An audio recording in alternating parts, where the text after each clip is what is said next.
In addition to receiving ordinary income, an individual taxpayer may also be in receipt of various forms of statutory income as part of their overall assessable income.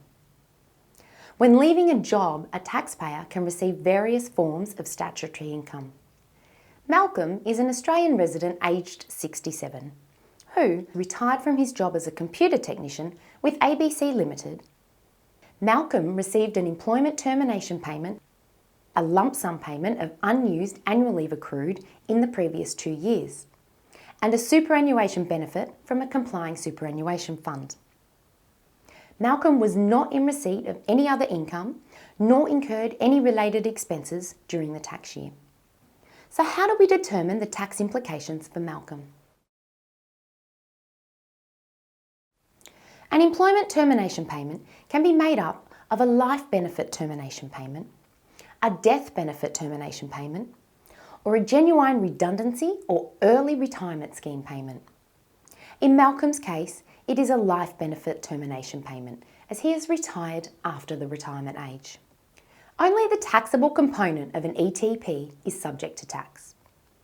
The tax-free component can consist of either or both any invalidity segment and the pre-July 1983 segment. The taxable component is included in assessable income, but the employee is entitled to a tax offset that puts a ceiling on the tax rate that may apply. Generally, the tax rate depends on the age of the employee and the amount received, with the tax offset ensuring, as a general rule, that tax does not exceed 15% on the amount up to the ETP cap amount if the taxpayer has reached preservation age on the last day of the income year, and that tax does not exceed 30% up to the ETP cap amount if the taxpayer is below the preservation age. In all other cases, tax is payable at the top marginal rate on amounts in excess of the ETP cap. In this case, the excluded tax-free component only comprises the pre-July 1983 segment. So we need to calculate the pre-July 1983 amount so that we can work out the tax-free and taxable components.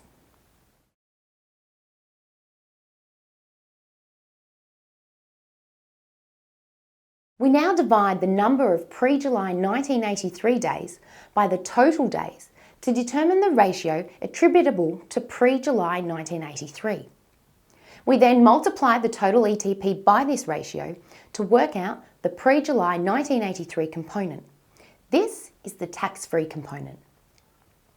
We then subtract the pre-July 1983 component from the total ETP to determine the taxable component.